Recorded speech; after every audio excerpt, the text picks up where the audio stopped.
जय हिंद। आप सभी का स्वागत है आप सभी के हमारे चैनल पे एकांत द परफेक्ट प्लेस। आज हम लोग डिस्कस करने वाले हैं कि हमारा अपकमिंग एग्ज़ाम जो 24 फ़ेब को इंग्लिश का पेपर होने वाला है और ये बहुत ही स्कोरिंग सब्जेक्ट माना जाता है। कहा जाता है कि ये इंग्लिश सब्जेक्ट ही जो है आपके ओवरऑल मार्क्स को इन्हेंस या डिक्रीज कर सकता है। तो इसमें एक रणनीति बनाना बहुत ही इम्पोर्टेंट है और ये एक ऐसा सब्जेक्ट है जिसमें आप अगर साल भर नहीं भी पढ़े हैं तो कुछ कुछ बातें हैं जो हम लोग भी अपने टाइम में उसको फॉलो किए थे तो बेहतर रिजल्ट हम सभी को प्राप्त हुआ था। और ये चैनल एकांत द परफेक्ट प्लेस आप सभी को पता है कि जब कहीं आपको आस ना मिलेगी तो आप यहीं की राह देखेंगे। तो कुछ नोट्स तो नहीं कह सकते बट कुछ खुद का बनाया हुआ है जो मैंने अपने एग्ज़ाम टाइम में फ़ॉलो किया था and I have got above the 90+ in English. तो स्टार्ट करते हैं इसी के साथ। और ये मेहनत जो है आप लोग के ये लगन और आप लोग का जो इतना प्यार मिला है इस चैनल को इसी को देखते हुए आगे बढ़ाया जा रहा है और बहुत बेहतरीन कंटेंट आपको इस चैनल पे अब प्रोवाइड किया जाएगा। तो अब हम जो है अपनी रणनीति जो आगे आने वाला एग्ज़ाम जो है 24 फरवरी को वो कैसा होना चाहिए ज़रा उसको हम लोग डिस्कस कर लेते हैं। कि जैसे कि हम सभी को पता है कि रीडिंग जो सेक्शन होता है वो 20 मार्क्स का होता है, हम सभी जानते हैं। और ऑलमोस्ट रीडिंग सेक्शन जो होता है कहा जाता है कि ये नंबर जो है गेन भी करता है और हो सकता है कि ये एक ऐसा पासा है कि नंबर गेन ना करके आपको नंबर जो है वो डिक्रीज करवा दे। ठीक है, तो बहुत ही सिंपल सेक्शन है और मुझे लगता है कि एक नॉर्मल अप्रोच रखने पे हर वो बच्चा इसे बना सकता है। तो उसमें कुछ कुछ ट्रिक होता है जिसको हम लोग सॉल्व करते हैं। कि जैसे पहला ट्रिक क्या हो सकता है कि स्टेप 1 कि जब भी आप पैसेज पढ़ते हैं लिटरली आपको जो पेपर मिलेगा तो आपको 15 मिनट्स के टाइम मिलेंगे और उसमें आपको जो है डिसाइड करना है कि कितना मिनट आपको किस में देना और कितना मिनट किस में देना है। याद रहे इंग्लिश के एग्ज़ाम में, लिटरेचर के एग्ज़ाम में कॉम्प्रिहेंसन रीडिंग सेक्शन जो होता है वो बड़ा ही टफ सेक्शन और बड़ा ही इजी सेक्शन बनता है अकॉर्डिंग टू आप कैसा अप्रोच डाल रहे हैं। अगर आपका अप्रोच थोड़ा सा डिस्टर्बिंग है तो आप अच्छे स्टूडेंट हो के भी इसको जो है क्रैक नहीं कर पाएंगे। तो कुछ स्टेप है। पहला स्टेप ये है कि आप कोशिश करें कि पहले क्वेश्चन को पढ़ें। बच्चे क्या करते हैं कि सबसे पहले वो रीडिंग जो कॉम्प्रिहेंशन है उसको 2 बार 3 बार पढ़ने लगते हैं और उसके बाद क्वेश्चन पे जाते हैं। तो पहला अप्रोच ये होना चाहिए कि आप कुछ क्वेश्चन को पढ़ें। ठीक है, और क्वेश्चन को पढ़ेंगे तो आपको ये आइडिया हो जाएगा कि एक्चुअली में कहाँ पूछा जा रहा है। और उसके बाद जब आप पैसेज पढ़ेंगे तो आपको पता चलेगा कि अच्छा यहाँ से क्वेश्चन वहाँ पे कनेक्ट किया जा रहा है। और ये अप्रोच पहला होगा हम लोगों का।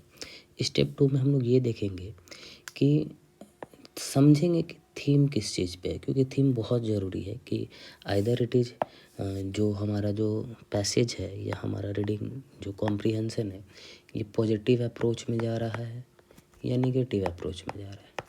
ठीक है, ये जानना बहुत ज़रूरी है। ठीक है, उसके बाद ज़्यादातर देखा गया है अगर हिंट्स की बात करें, अगर हम हिंट्स की बात करते हैं तो ज़्यादातर देखा गया है कि ये जो सेक्शन हिंट्स होता है आपका थीम डिसाइड करता है या तो आइदर फर्स्ट लाइन और लास्ट लाइन, ठीक है। लास्ट पैराग्राफ या फर्स्ट पैराग्राफ आपको ये बेसिक्स इन्फॉर्मेशन दे देगा कि ये हमारा पैसेज जो है वो किस थीम बेसिस है, और थीम जानना बहुत ज़रूरी है। Theme is just like a soul of any passage, ठीक है।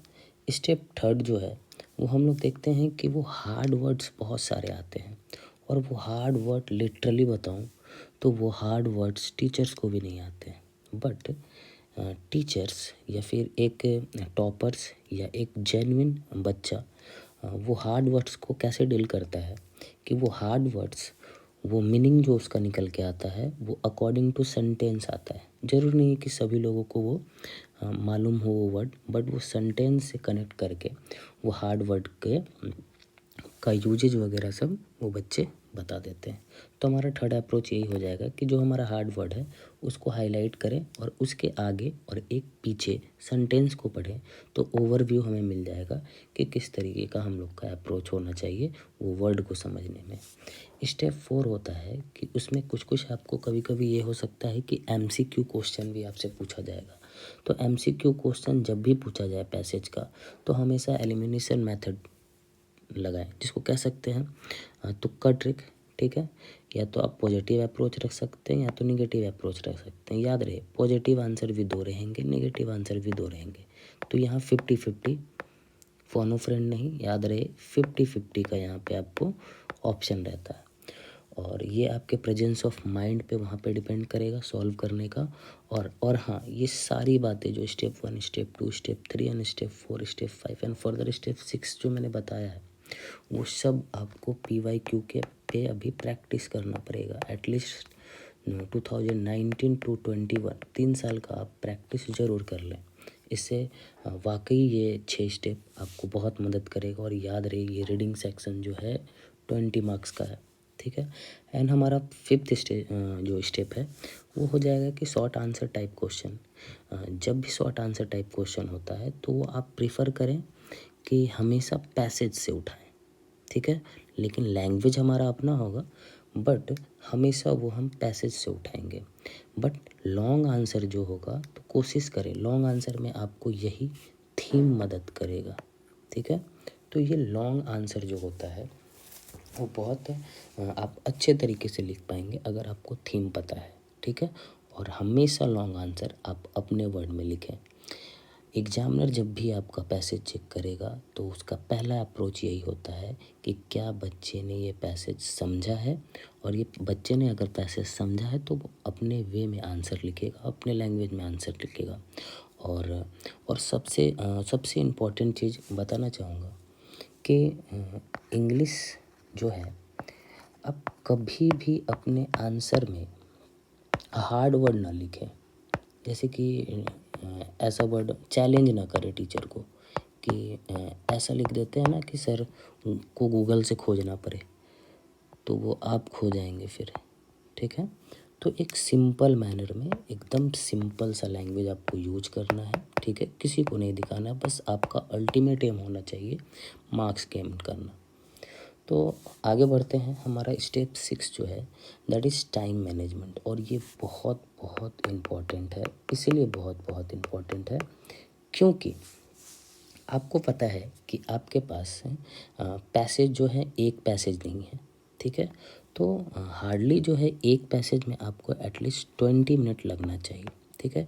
अभी आप जो PYQ प्रैक्टिस करेंगे इसको आप अकॉर्डिंग टू टाइम, ठीक है, टाइम के अनुसार जो है आप इसको अप्रोच करके बनाएं अभी, ताकि ये आपका इन्हेंस हो, ठीक है। तो ये हम लोगों ने बात किया रीडिंग सेक्शन जो कि 20 मार्क्स का होता है। अब जो है, अब हम लोग आते हैं हमारे दूसरे सेक्शन पे, that is writing section. Writing section हमारा 10 मार्क्स का होता है, ठीक। 5 मार्क्स आपको लेटर राइटिंग पे होगा और 5 मार्क्स आपको एनालिटिकल राइटिंग पे होगा। अच्छा, ये एनालिटिकल राइटिंग इधर 1-2 साल से इंट्रोड्यूस हुआ है, पहले ये डाटा एनालिसिस पे ही आता था। अब जो हो एग्जामिनर जो चाहते हैं डे बाई डे जो टफ़ करना, या टफ़ नहीं कह सकते हैं, एक डाइवर्सिटी लाना चाहते हैं क्वेश्चन में, तो उनका पहला अप्रोच होता है कि लेटर राइटिंग जो होगा तो लेटर जो है ये तो बहुत इंपॉर्टेंट है, लेटर टू एडिटर ये तो आना ही आना है, ठीक है। और ऑप्शन में अगर वो नहीं आ रहा है तो लेटर ऑफ कंप्लेंट आएगा।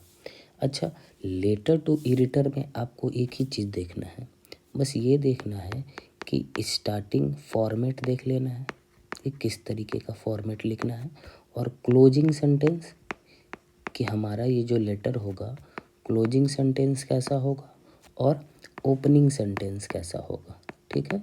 बस हम लोगों को इसी पे ध्यान देना है। अभी तक आप लोगों ने अगर नहीं समझा है क्लोजिंग सेंटेंस क्या होता है, ओपनिंग सेंटेंस क्या होता है, फॉर्मेट कैसा होता है, तो आपके पास प्रीवियस ईयर क्वेश्चन होगा, उसमें से आप देख लें, या फिर आप कमेंट बॉक्स में कहेंगे तो इस पे स्पेशल वीडियो जो है मैं डाल दूँगा। दूसरी आते हैं एनालिटिकल राइटिंग। जैसे मैंने कहा कि एनालिटिकल राइटिंग जो है आप लोग का इधर लगभग इधर से हॉट क्वेश्चन हो गया है सीबीएसई का।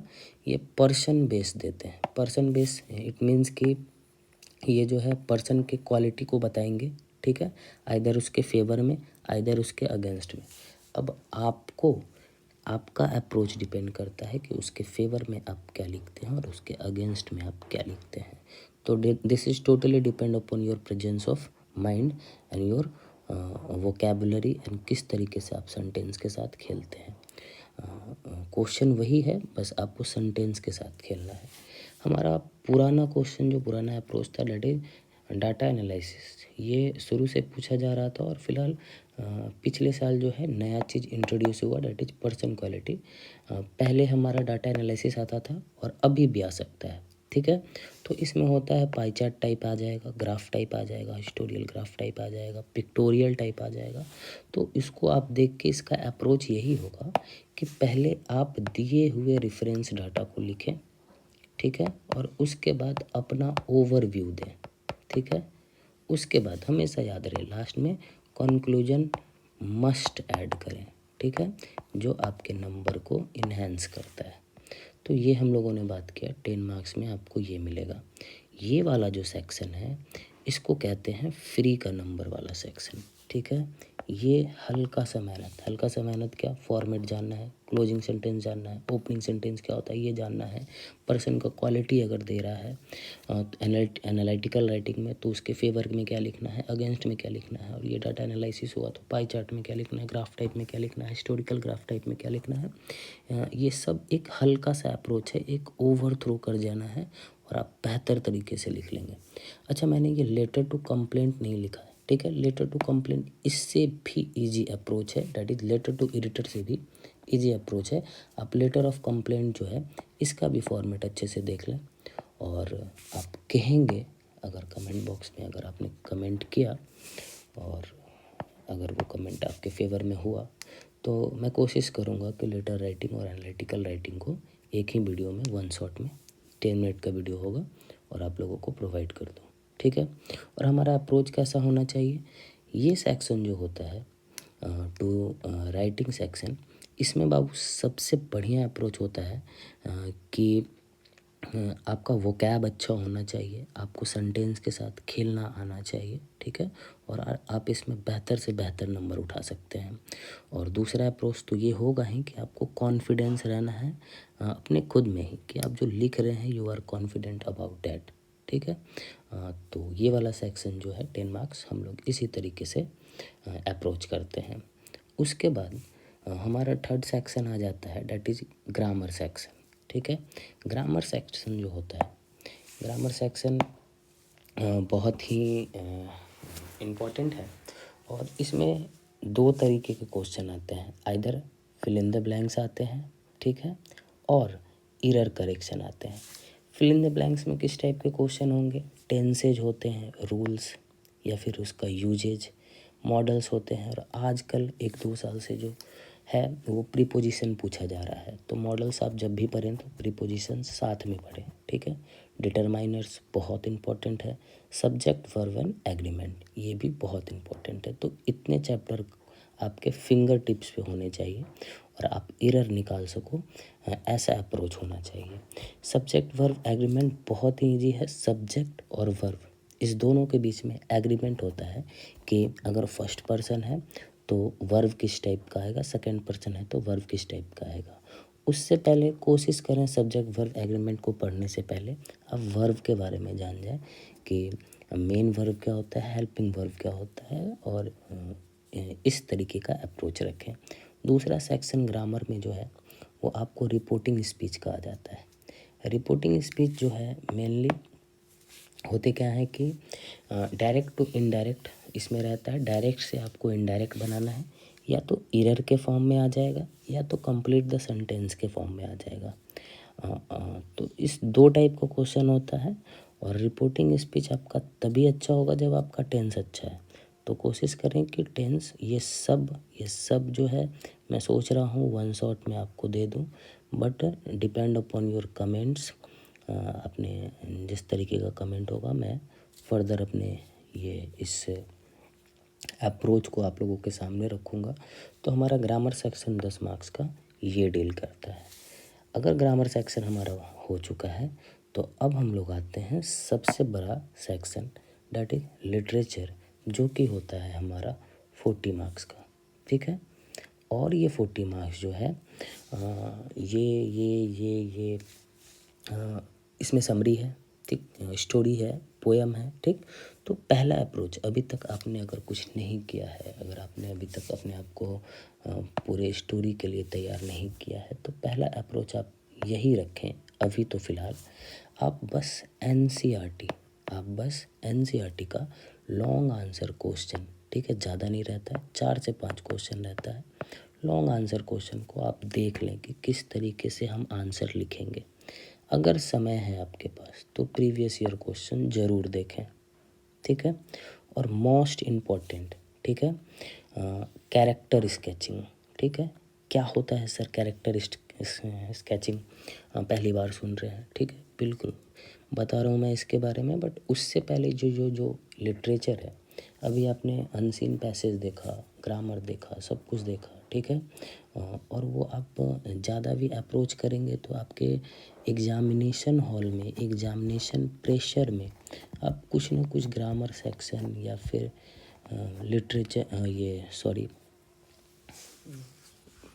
राइटिंग सेक्शन, इसमें आप कुछ ना कुछ गलती ज़रूर करेंगे। इट मीन्स कि आप उसमें 40 में 40 लाना इज क्वाइट टफ, बट आप ला सकते हैं, बट थोड़ा टफ हो जाता है। बट हमारा जो लिटरेचर है ये जस्ट लाइक अ यस, ठीक है, अकेला आता है ये और 4 के जाता है। मतलब लिटरली अगर नंबर बूस्ट होता है तो यहीं से बूस्ट होता है। करना क्या है, बस समरी पढ़ना है। कोई भी समरी 10 मिनट से ज़्यादा का नहीं होता है। ठीक है, और 10 मिनट का आप समरी पढ़ लें, एनसीईआरटी का लॉन्ग आंसर देख लें, समय है तो पीवाईक्यू देख लें। ठीक है, और उससे बेहतर अप्रोच अगर हल्का भी अगर मेहनत अभी करना चाहते हैं, अगर सीरियस कैंडिडेट हैं, तो कैरेक्टर स्केचिंग कीजिए। कैरेक्टर स्केचिंग ये होता है कि आपने अगर कोई भी चैप्टर पढ़ा, ठीक, जस्ट लाइक अ भोली, अगर आपने भोली पढ़ा है तो भोली के अंदर बहुत सारे कैरेक्टर हैं। ठीक है, आपको उस कैरेक्टर को साथ में कनेक्ट करते हुए लिखना है, ताकि जब अभी आपके दिमाग में माइंड मैप बन जाए कि अच्छा भोली में ये कैरेक्टर था। एमेंडा, ठीक, एमेंडा के बहुत सारे पेट एनिमल थे, उनका कैरेक्टरिस्टिक और उनका ड्रैगन, डॉग, जो भी थे उनका आप नाम लिखें। तो ये बहुत कम समय लेता है और ये बहुत अच्छा अप्रोच होता है, जिससे आप खुद से भी बना के आंसर एग्ज़ाम में लिख सकते हैं। डैट्स वाई मैंने यहाँ लिखा है कि ये लिटरेचर सेक्शन जो है बाबू, ये अकेला आता है, ठीक है, और 4 के जाता है। फिर से बोल रहा हूँ मैं, कुछ अप्रोच जो है इतना तो आपको करना ही है ये 2 से 3 दिन में, और कुछ जो है अप्रोच जो अकॉर्डिंग टू मी और सीबीएसई के बहुत वरिष्ठ अधिकारी वगैरह दिल्ली से, तो उन लोगों का भी ये साथ में डिस्कशन है कि कुछ कुछ चैप्टर जो हैं जो इस बार आएंगे ही और बहुत इम्पोर्टेंट है, तो कोशिश करें इसको तो एटलीस्ट ज़रूर कंप्लीट कर लें। ठीक है, अगर ये बनना है तो, ठीक है, तो अगर वो बनना है तो आपका पहला अप्रोच बाबू होना चाहिए कि आप अपने स्टोरी सेक्शन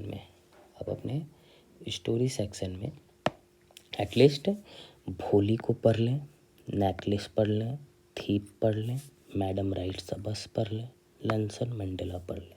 ये तो होना ही चाहिए, ठीक है, 100% ये होना चाहिए। ये चैप्टर बिना किए हुए मत जाइएगा, ठीक है। और दूसरा, सर स्टोरी तो बता दिया आपने, पोयम तो पोयम एमेंडा बहुत बहुत इम्पोर्टेंट है। एमेंडा सबसे बड़ा पोयम भी है और सबसे ज़्यादा मार्क्स देने वाला भी पोयम है, ठीक है। फायर एंड आइस, ठीक, पिछले बार ही ऐड हुआ है ये। पिछले बार फायर एंड आइस से बहुत कम क्वेश्चन था, ठीक है, और कुछ सेट में तो था भी नहीं, तो बहुत सा चांस है कि फायर एंड आइस आए। एमेंडा तो हॉट चैप्टर है सीबीएसई का। फॉग, ठीक है। अ टाइगर इन अ जू, पिछले ईयर ही ये ऐड हुआ है, पिछले साल इससे क्वेश्चन नहीं पूछा गया था, तो इस साल ज़रूर सीबीएसई इससे क्वेश्चन पूछेगा।